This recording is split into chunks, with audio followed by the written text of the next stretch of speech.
1 Timóteo, capítulo 3, os versos de 1 a 7. Vamos ler todos juntos, a uma só voz, a palavra de Deus? Leiamos.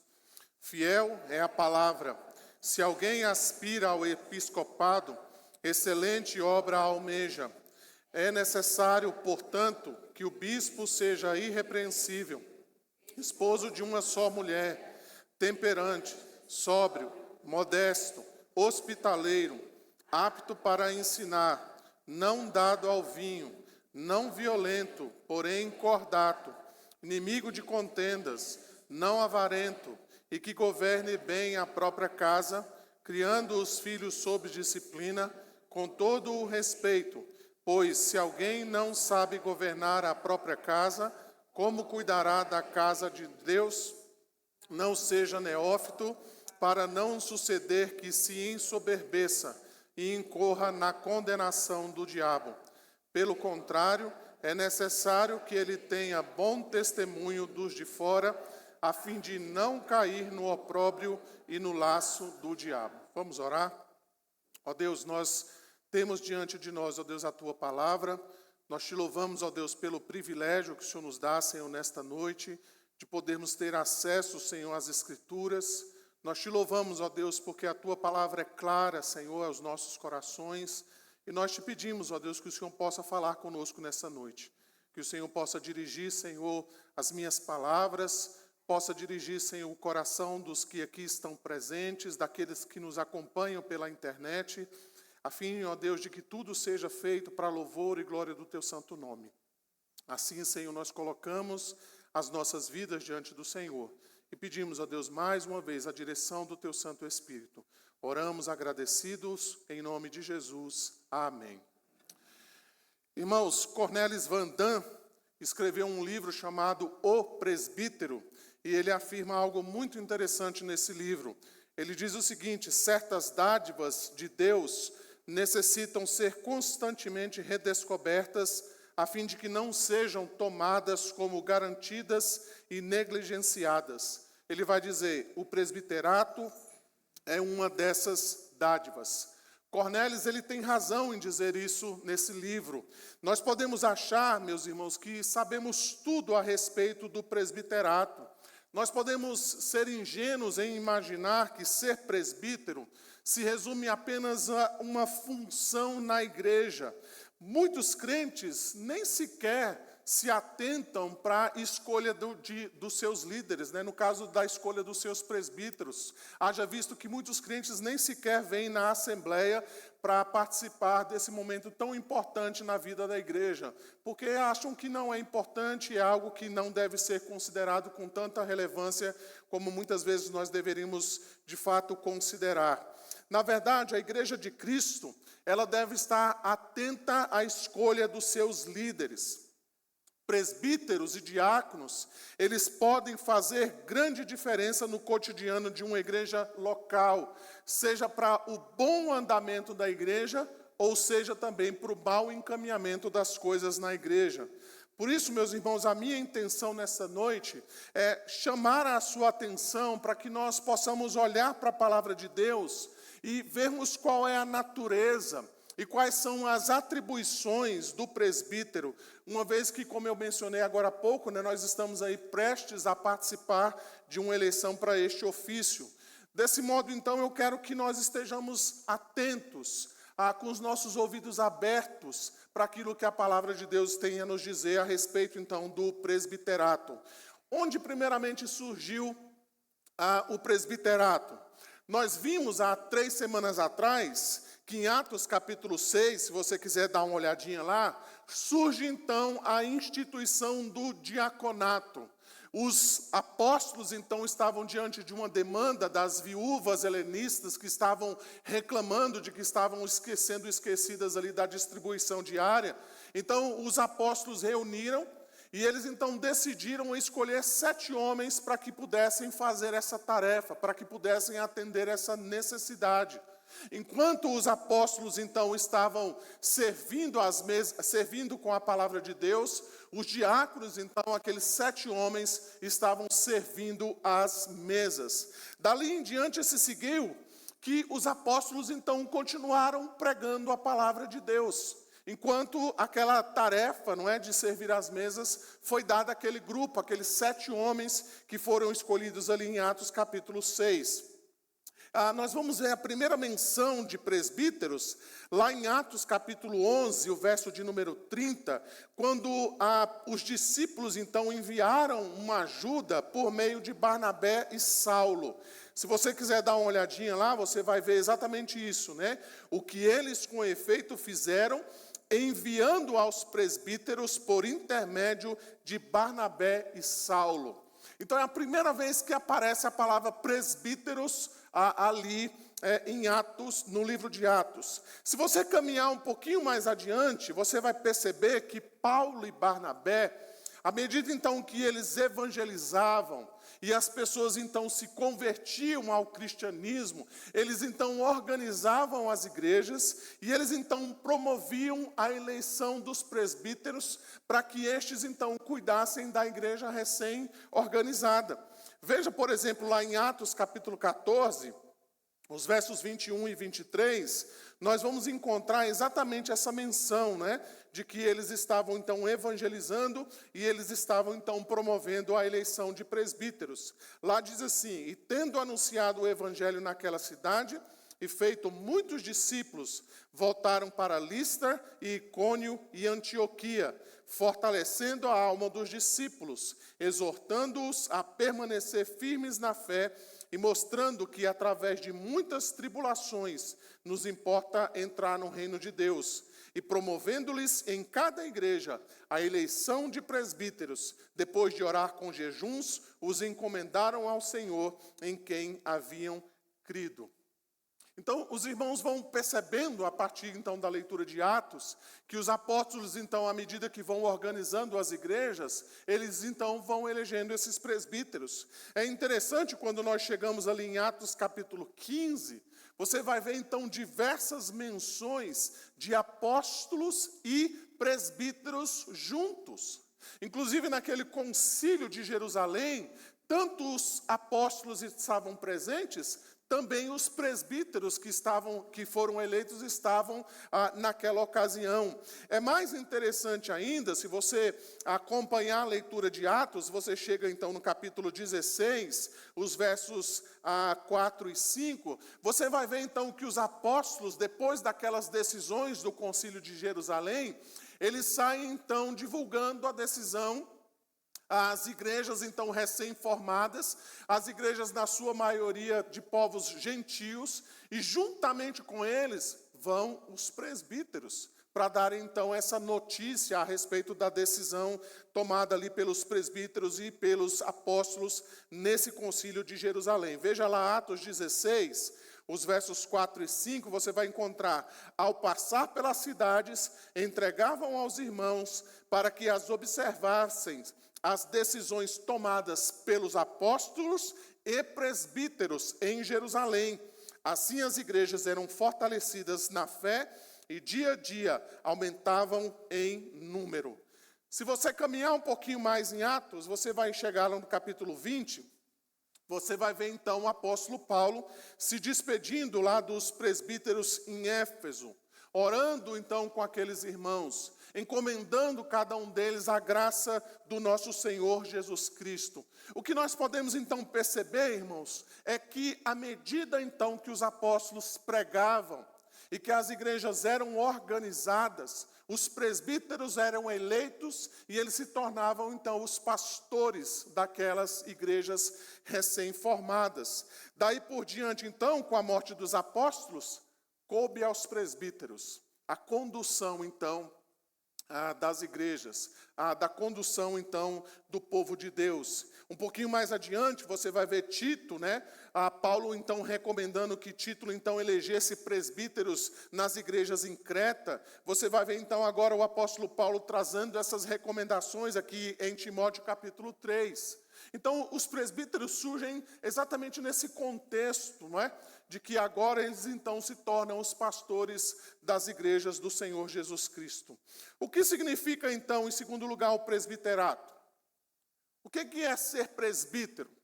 O Novo Testamento, então, ele vai usar esses termos: bispo, presbítero, episcopo, né? Ou episcopado. Tudo isso, então, tem a ver com esse líder, né? Você vai ver, por exemplo, em Atos 20, o apóstolo, então, mesclando exatamente essas duas palavras. No verso 17, ele diz, de Mileto mandou a Éfeso chamar os presbíteros da igreja.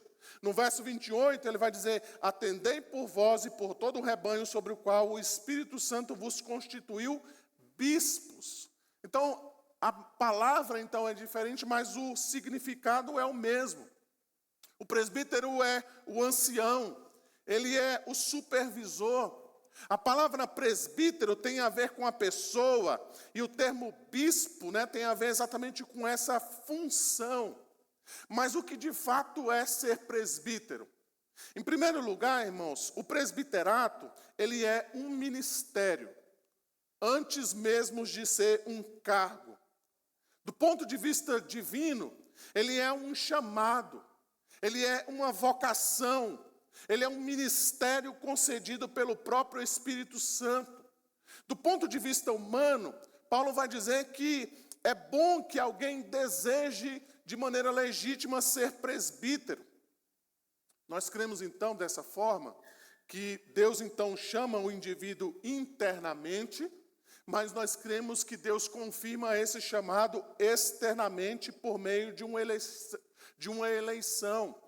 Embora a pessoa se sinta chamada a esta vocação, a este ministério, não quer dizer que por causa disso ela vai exercer automaticamente essa função. Ela precisa então dessa confirmação externa, que vem exatamente por meio da igreja, na qual então o elege, na qual então confirma esse chamado, essa vocação. Então ninguém pode exercer essa liderança, primeiro, sem ter essa convicção interna. Sem saber de fato que foi chamado para ser presbítero. Por outro lado, ela também não pode exercer esse chamado se ela não for eleita pela igreja. Se a igreja de fato não confirmar isso diante então desta eleição. Em segundo lugar, meus irmãos, nós vamos ver aqui que o presbiterato, ele é uma obra.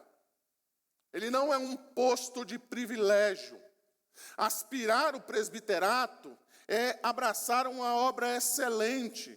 Então veja que o apóstolo Paulo, ele usa em 1 Timóteo capítulo 3, exatamente esta palavra.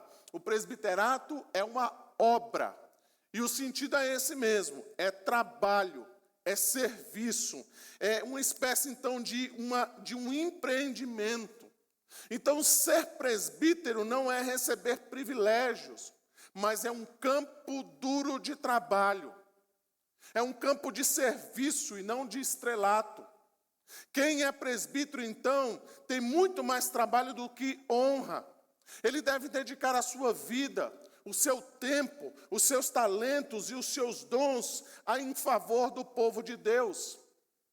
Notem então, irmãos, que o apóstolo Paulo então diz que essa obra é excelente, mas não quer dizer que ela é fácil. Todo mundo sabe que obras excelentes, elas requerem então dedicação. As obras excelentes geralmente elas são árduas, elas são difíceis.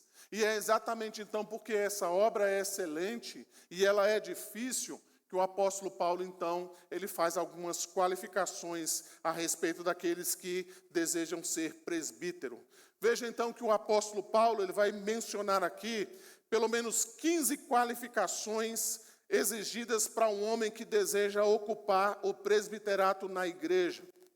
Elas estão relacionadas à personalidade, ao caráter, ao temperamento dessa pessoa. E eu sei que quando a gente às vezes vê uma lista como essa, né, a gente fica assim, puxa vida, né, é uma lista muito grande. E eu pretendo aqui passar rapidamente algumas questões importantes, né, para que essa lista não fique muito cansativa para os irmãos, mas que é importante a gente entender o que o apóstolo Paulo está colocando aqui para nós. Primeiramente, então, o apóstolo Paulo aponta aqui que para ser presbítero deve ter algo relacionado à vida familiar. Veja aí que, nesse ponto, o apóstolo Paulo, então, fala duas coisas interessantes. Primeiro, ele vai dizer que o presbítero precisa ter uma única esposa. Ele vai dizer aí no verso de número 2. É necessário, portanto, que o bispo ou o presbítero, ou o episcopo, seja esposo de uma só mulher. Isso significa, irmãos, que ele não pode ser um homem polígamo. Ele não pode ter duas mulheres ao mesmo tempo. Isso significa também que o presbítero não pode ser uma pessoa adúltera, É alguém que tem uma família, mas ao mesmo tempo ele tem uma outra esposa, Uma outra mulher. Nas palavras de Hendrickson, quando ele comenta sobre esse texto, ele vai dizer: um bispo ou ancião deve ser um homem de moralidade inquestionável, que seja inteiramente fiel e leal à sua única e exclusiva esposa. A segunda coisa que o apóstolo Paulo fala sobre a questão da vida familiar do presbítero, ele diz aí então que o presbítero precisa liderar a sua casa. Ele vai dizer aí nos versos 4 e 5, ele vai dizer que governe bem a sua própria casa, criando os filhos sob disciplina, com todo o respeito, pois se alguém não sabe governar a própria casa, como cuidará da igreja de Deus? Então, o primeiro rebanho do presbítero é a sua família.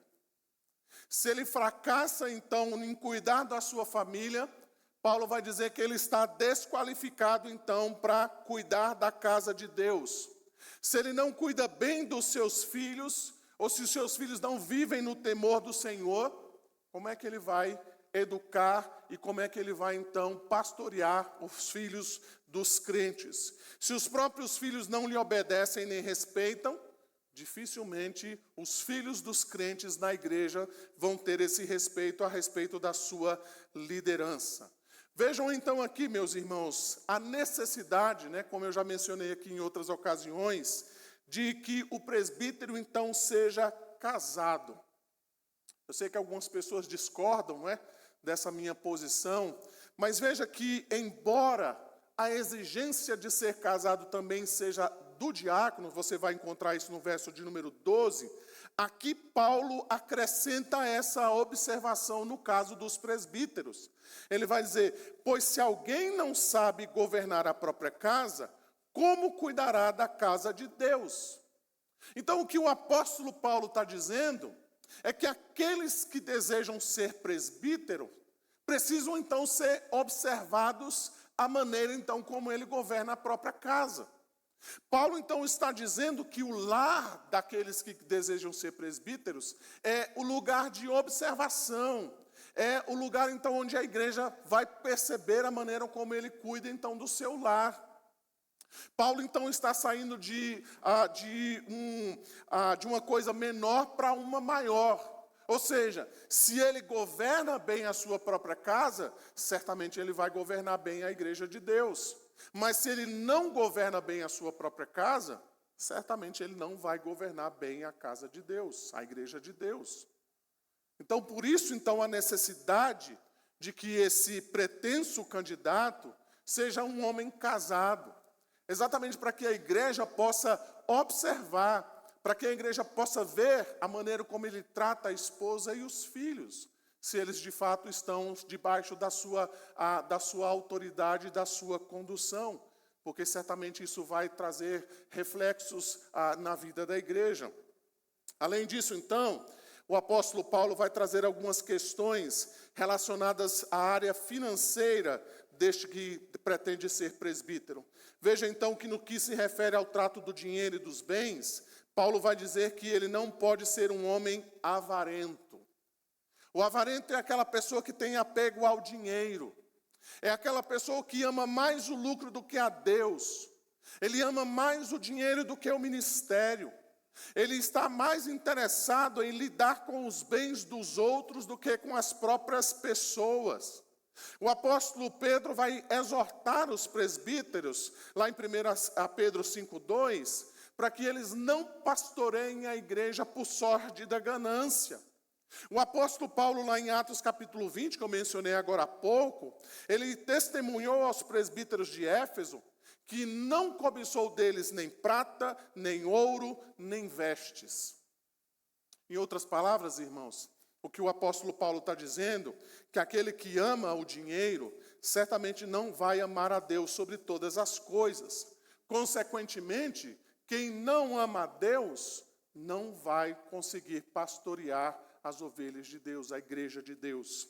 Além disso, Paulo vai trazer algumas questões de modo a mexer aqui nas questões dos relacionamentos interpessoais dessa pessoa. Pelo menos 4 coisas ele vai dizer a respeito disso. Primeiro, o presbítero não pode ser violento, está aí no verso 3. A palavra pode ser traduzida como brigão.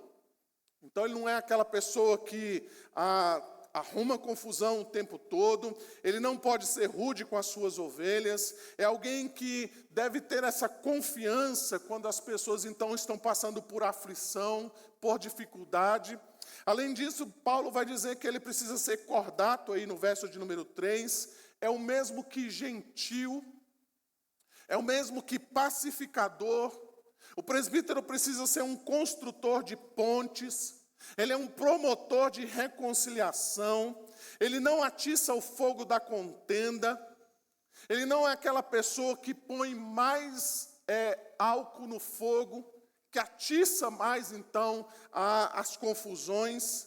Além disso, no verso 3, ele vai dizer, então, que o presbítero, ele precisa ser inimigo de contendas.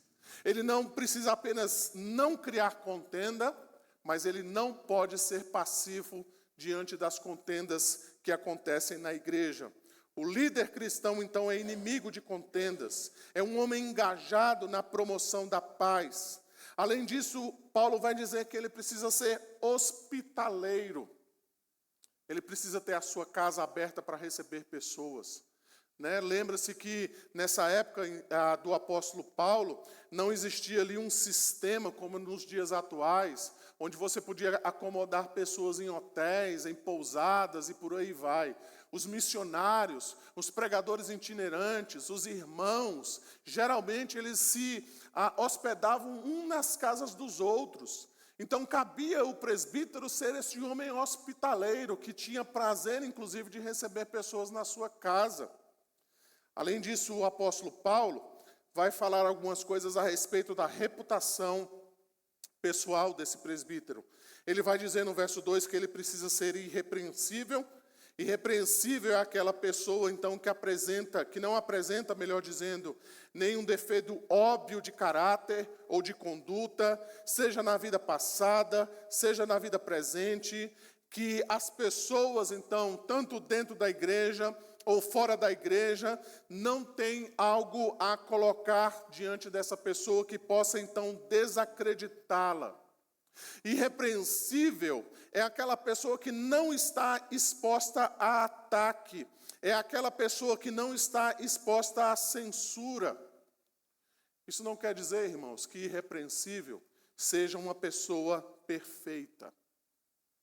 Mas trata-se de uma pessoa que tem uma vida coerente no lar, na igreja, no trabalho, na sociedade. É aquela pessoa, então, aquele homem que não tem uma vida dupla. É uma pessoa que se tem, então, plena confiança. Não se trata de um homem sem defeitos ou pecados, mas alguém cujo nome não se associa com qualquer tipo de infâmia e de escândalos. É uma pessoa, então, irrepreensível. Paulo vai dizer também que esse presbítero, ele precisa ter bom testemunho dos de fora. Embora o ministério do presbítero aconteça na maioria das vezes dentro da igreja, certamente então ele precisa ter o testemunho das pessoas de fora a respeito de quem ele é. A sua vida lá fora deve ser uma vida ilibada, de alguém então que não está metido em escândalos, em qualquer tipo então de maracutaia e coisas dessa natureza. Ele deve ter então um bom testemunho das pessoas da igreja, mas também das pessoas de fora. Ainda o apóstolo Paulo vai trazer algumas questões relacionadas ao domínio próprio. Ele vai dizer que o presbítero precisa ser temperante. Temperante é a pessoa sóbria, atenta, vigilante. Ele vai dizer que ele precisa ser sóbrio, ou seja, ele precisa ser prudente, sensato, autocontrolado. É interessante que o sentido aqui é que o presbítero ele não pode ser dado aos seus sentidos, como acontece às vezes com pessoas bêbadas, não é? A pessoa perde completamente o controle e ela dá vazão aos seus próprios sentimentos, ela dá vazão então às suas próprias coisas, mas esse homem então, ele não tem prazer nas coisas carnais, mas naqueles prazeres da alma. Ele vai dizer também que o presbítero deve ser modesto, ou seja, ele tem que ser uma pessoa ordenada, honesta, decorosa. Este homem é um homem então despojado de vaidade, é avesso à soberba. Em outras palavras, irmãos, esse homem deve ter o coração onde reina o poder de Cristo e que a sua vida então resplandeça a beleza do Senhor Jesus Cristo. Além disso, então, o presbítero precisa ser controlado no que diz respeito então à bebida alcoólica, diz Paulo aí, não dado ao vinho. Ou seja, ele não pode ser um beberrão, exatamente porque o pastoreio ou o presbiterato não combina, então, com o descontrole. Além disso, então, Paulo vai falar sobre a maturidade espiritual daqueles que desejam ser presbíteros. Veja, então, que em termos espirituais, o presbítero ele não pode ser um novo convertido, alguém imaturo na fé. Ele vai dizer no verso 6, não seja neófito. O neófito é o novo na fé. É aquela pessoa que de fato não está madura. Aquela pessoa que de fato não tem uma compreensão clara ainda a respeito das Escrituras. E Paulo vai dizer para não suceder que se ensoberbeça e incorra na condenação do diabo. O presbítero precisa ser alguém sólido na fé, firme na doutrina e experimentado na vida. A imaturidade espiritual, irmãos, segundo o que o apóstolo Paulo coloca aqui, ela é exatamente o portal, ela é a porta então para a soberba. E é isso então que o apóstolo Paulo menciona aqui. Além disso então, o apóstolo Paulo vai dizer que esse presbítero, ele precisa então ter responsabilidade no que diz respeito ao desenvolvimento da maturidade dos seus liderados. Por isso ele vai dizer que o presbítero precisa ser apto a ensinar. Veja aí que esse termo que é traduzido para nós como apto para ensinar, tem o sentido então que ele precisa ter habilidade ou aptidão para o ensino. O presbítero, segundo Atos capítulo 20, ele precisa ter compromisso com a palavra. Ele precisa se afadigar na palavra e no ensino, conforme Paulo vai dizer lá em 1 Timóteo 5,17. Aqui também há uma outra característica, irmãos, que distingue o presbítero do diácono. Você vai perceber aí que o apóstolo Paulo, mais adiante, ele vai dizer que o diácono ele deve conservar o mistério da fé. Ou seja, o diácono precisa preservar o evangelho. Ele precisa compreender as verdades do evangelho. Mas não há ali nenhuma menção do apóstolo Paulo que o diácono precisa ensinar. Diferentemente, então, do presbítero, Paulo vai dizer que ele precisa ser apto a ensinar. Quando nós lemos, por exemplo, Timóteo, capítulo 1, verso 9, o apóstolo Paulo também dando instruções a respeito do presbiterato, ele vai dizer que o presbítero precisa ser apegado à palavra fiel, que é segundo a doutrina, de modo que tenha poder tanto para exortar pelo reto ensino, como para convencer os que contradizem. Quando o apóstolo Paulo, então, estava se despedindo dos presbíteros lá em Éfeso, ele também advertiu aqueles presbíteros a respeito, então, daquilo que eles precisavam fazer dali por diante. Você vai encontrar lá em Atos capítulo 20, os versos 29 a 30, dizendo assim: eu sei que depois da minha partida, entre vós penetrarão lobos vorazes, que não pouparão um rebanho, e que dentre vós mesmos se levantarão homens falando coisas pervertidas para arrastar os discípulos atrás deles. No verso 32 do capítulo 20 de Atos, Paulo vai dizer assim: agora, pois, encomendo-vos ao Senhor e à palavra da sua graça, que tem poder para vos edificar e dar herança entre todos os que são santificados. Como é que esses presbíteros aqui em Atos capítulo 20, Poderia então combater os lobos vorazes e as coisas pervertidas que o apóstolo Paulo faz aqui, sem que eles tenham aptidão para o ensino, sem que eles saibam manejar bem a palavra de Deus. Embora o ensino não seja uma atividade exclusiva do presbítero, ela deve acontecer primeiramente entre os presbíteros. Eles devem, então, conduzir essa tarefa, eles devem ser o exemplo de ensino, eles devem levar outras pessoas, então, a fazerem isso, eles devem capacitar os crentes para que eles cheguem à maturidade espiritual. Calvino, então, comentando a respeito disso, ele vai dizer: os que são incumbidos de governar o povo devem ser qualificados para o ensino, porquanto nos deparamos com muitos cuja livre fluência nada contém que sirva para edificar.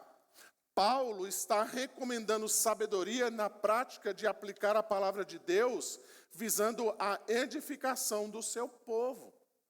Em outras palavras, irmãos, o que Calvino está dizendo é: cabe aos presbíteros ensinar o povo de Deus como eles devem aplicar a palavra de Deus em suas vidas, a fim de que a igreja então seja edificada, a fim de que a igreja então chegue à maturidade cristã, a fim de que os crentes então possam progredir na sua vida espiritual. Então notem que aqui o apóstolo Paulo então faz essa distinção, de que cabe então aos presbíteros, primariamente, o ensino da palavra de Deus na igreja. Por que, finalmente, então, a igreja deve escolher bem os seus presbíteros? Em primeiro lugar, irmãos, eu penso que nós devemos escolher bem os nossos presbíteros para que Deus seja glorificado. Quando nós escolhemos bons presbíteros para conduzir a igreja do Senhor, Deus é glorificado, Deus é exaltado. O nosso voto, ou o voto dos crentes, devem visar isso, devem visar a glória de Deus. Portanto, nós devemos olhar para as exigências da palavra de Deus e votarmos segundo essas instruções, porque é este tipo de homem, então, que glorifica a Deus, que exalta o nome do nosso Senhor e Salvador Jesus Cristo. Por isso, conforme eu falei a respeito dos diáconos, nós não devemos votar por amizade, por afinidade, ou por qualquer outro tipo de sentimento que não seja a busca da glória de Deus. Por isso, então, meus irmãos, no dia da eleição, é isso que nós devemos fazer.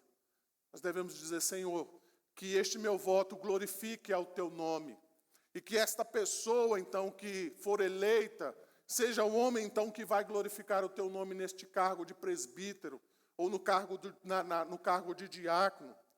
Em segundo lugar, nós devemos escolher bem os nossos presbíteros, irmãos, para a edificação da igreja.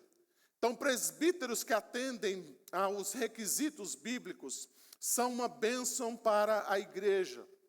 Presbíteros que possuem esse compromisso com Jesus e com a igreja faz com que ela então desfrute de muitíssimos benefícios, como a paz, a comunhão, a firmeza doutrinária, o ensino bíblico sólido, a boa administração da igreja e por aí vai. Infelizmente, irmãos, o contrário também é verdadeiro. Quando nós escolhemos mal os nossos líderes, e no caso aqui, quando nós escolhemos mal os nossos presbíteros, pessoas que muitas vezes não estão comprometidas com Jesus e com a igreja, todos sofrem. Toda a igreja, então, passa a sofrer. Quando nós temos líderes imaturos na fé, que titubeiam entre uma doutrina e outra, o resultado, irmãos, muitas vezes para a igreja pode ser desastroso, pode ser ruim, pode então trazer diversas coisas ruins no meio da igreja. Além disso, então, nós devemos escolher bem os nossos presbíteros para o crescimento do reino de Deus. Uma igreja, então, bem liderada, com membresia bem ajustada, não perfeita, irmãos, mas bem ajustada, compromissada então com a verdadeira fé cristã, se torna então uma bênção para o reino de Deus. Falando então de modo mais específico, quando nós temos líderes comprometidos com a nossa denominação, que entendem, que abraçam a nossa forma de governo, que entendem e abraçam então as nossas doutrinas, que reforçam então a nossa identidade, nós aprendemos então a viver plenamente, da maneira então que nós somos e nós cremos. Nós respeitamos as outras denominações, nós entendemos o que Deus está fazendo em cada uma delas, mas nós entendemos também que nós somos presbiterianos. Nós temos a nossa maneira de ser, nós temos as nossas próprias doutrinas, e nós precisamos então trabalhar dentro disso, dentro das nossas particularidades, e nós precisamos então de líderes que entendam exatamente aquilo que nós somos, e trabalhem então nessa mesma perspectiva. Em outras palavras, irmãos, nós devemos escolher presbíteros que amem a nossa denominação, que desejam ser crentes presbiterianos, que defendam a nossa doutrina, que subscrevam os nossos símbolos de fé e respeitem o nosso sistema de governo, para que a gente então possa trabalhar dentro daquilo que Deus nos deu, dentro daquilo que Deus da maneira então como Deus nos formou. Sobretudo, meus irmãos, nós desejamos que esses presbíteros sejam como o Senhor Jesus Cristo. De fato, é isso que o presbítero é. Ele é um representante de Jesus Cristo na igreja, postos pelo próprio Senhor Jesus Cristo para governar o povo de Deus. O compromisso, irmãos, dos presbíteros é antes e sobretudo com o Senhor da igreja. Eles não devem jogar para a torcida, eles não devem se furtar de situações difíceis, mas muitas vezes eles precisam, com a graça de Deus, servir a igreja, ensinando, discipulando e corrigindo, tal como Jesus faz com a igreja. Embora Jesus ame a igreja, ele não deixa de discipliná-la, ele não deixa de exortar a igreja. A igreja é a noiva do Senhor Jesus Cristo, ele a ama e a purifica. Por isso, irmãos, a necessidade de que o presbítero maneje bem a palavra de Deus, pois é ela que edifica, transforma e santifica a igreja.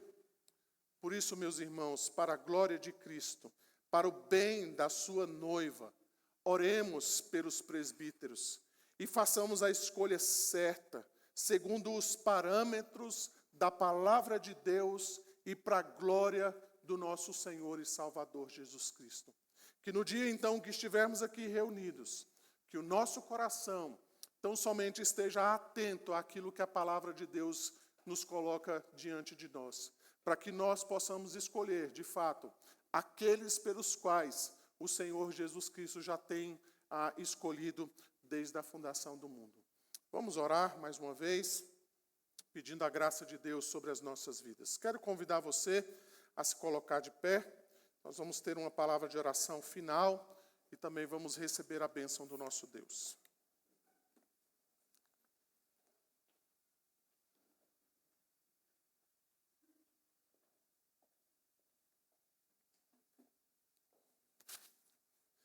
Oremos. Bendito Deus, nós te louvamos e te bendizemos nessa hora, Senhor. Te damos graças mais uma vez por sua misericórdia. Te damos graças, ó Deus, por sua presença no nosso meio. E nós queremos, ó Deus, nesta hora, colocar diante do Senhor, mais uma vez, a eleição dos nossos oficiais. Senhor, abençoa aqueles que serão escolhidos como diáconos, aquele que será escolhido como presbítero. Tudo isso, Senhor, nós sabemos que está nas tuas mãos, mas nós te pedimos, ó Deus, que o Senhor possa nos instruir, ó Deus, por meio da tua palavra. Ó Deus, nós vimos que aquele que almeja o episcopado, uma obra grandiosa almeja, Senhor. E nós sabemos que aqueles que o Senhor tem escolhido, certamente serão aqueles, ó Deus, que estarão aqui naquele dia, Senhor, e serão eleitos pela tua igreja. Por isso, Senhor, nós suplicamos a tua sabedoria, nós suplicamos, ó Deus, a tua direção sobre a tua igreja, Senhor. Nos abençoe, Senhor, durante toda esta semana, que a graça do Senhor seja sobre cada um de nós. Nós suplicamos, ó Deus, a tua bênção sobre aqueles que estão viajando. Nos lembramos, ó Deus, da vida e da família do nosso irmão presbítero Eduardo, Senhor. Nós nos lembramos aqui do seu Salvador, que continua internado, pedindo ao Senhor a tua bênção sobre a vida dele, Senhor, a direção do teu Santo Espírito, que o Senhor possa usar, ó Deus, aquele hospital, aqueles médicos, os medicamentos, para trazer, ó Deus, a plena saúde, Senhor, do seu Salvador. Sobretudo, que a graça do Senhor seja com ele, Senhor. Que o Senhor possa revelar-se a ele como um Deus salvador e misericordioso. Nos abençoe, Senhor, durante toda esta semana. E que o Senhor possa nos usar, ó Deus, como instrumento nas tuas mãos. Assim nós oramos e te bendizemos em nome de Jesus, o nosso Salvador. Amém. Agora, amados irmãos, que a graça de nosso Senhor e Salvador Jesus Cristo, que o amor de Deus, o nosso bendito Pai, que a comunhão e as doces consolações do Santo Espírito sejam sobre todos nós aqui presentes e sobre todo o povo de Deus, hoje e para todo sempre. Amém.